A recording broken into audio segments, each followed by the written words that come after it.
Pencil ও কম্পাসের সাহায্যে ৭৫ degree কোণ অঙ্কন। আমি আজকে দেখাবো পেন্সিল ও কম্পাসের সাহায্যে কিভাবে ৭৫ ডিগ্রি কোণ অঙ্কন করতে হয়। প্রথমে আমরা একটি রশ্মি নিব। প্রথমে একটি রশ্মি নিতে হবে। প্রথমে একটি রশ্মি নিলাম এই। প্রথমে একটি রশ্মি নিলাম এবং এই রশ্মির নাম দিলাম এই। এখন একে কেন্দ্র করে যে কোনো মাপের ব্যাসার্ধ নিয়ে একটি বৃত্তচাপ আঁকতে হবে।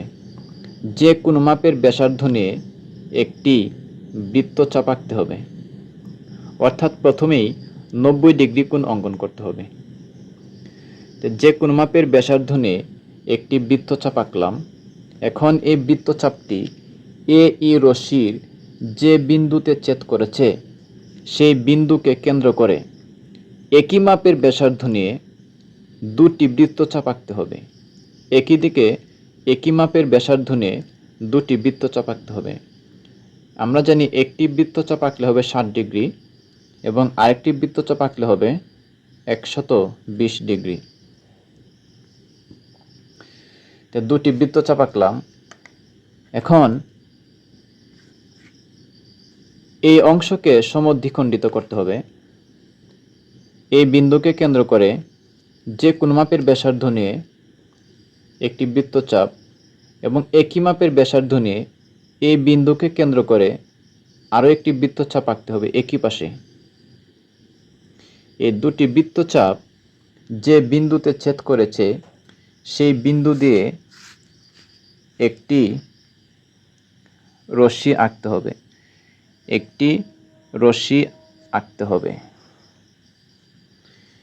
একটি রশ্মি আঁকলে হবে ৯০ ডিগ্রি কোণ। একটি রশ্মি আঁকলে হবে ৯০ ডিগ্রি কোণ। এখান থেকে এখান পর্যন্ত হচ্ছে ৯০ ডিগ্রি, আর এখান থেকে এখান পর্যন্ত হচ্ছে ৬০ ডিগ্রি, আর এখান থেকে এখান পর্যন্ত হচ্ছে ৩০ ডিগ্রি, অর্থাৎ ৬০ ডিগ্রি এবং ৩০ ডিগ্রি হচ্ছে ৯০ ডিগ্রি।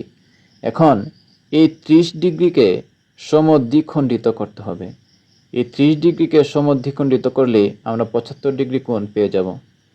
তো সমদ্বিখণ্ডিত করার জন্য এই বিন্দুকে কেন্দ্র করে যে কোন মাপের ব্যাসার্ধ নিয়ে একটি বৃত্তচাপ আঁকতে হবে।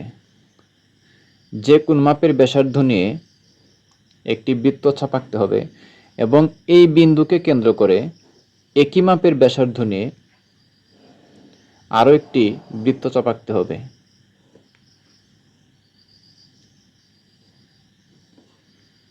এই দুটি বৃত্তচাপ যে বিন্দুতে ছেদ করেছে এই বিন্দু দিয়ে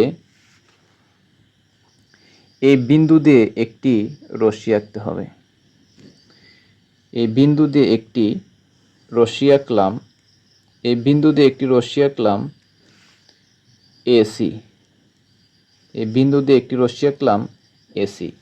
এই রশ্মি আঁকার পর এই যে কোণটা, এই কোণের পরিমাণ হচ্ছে ৭৫ ডিগ্রি, অর্থাৎ কোণ ইএসি হচ্ছে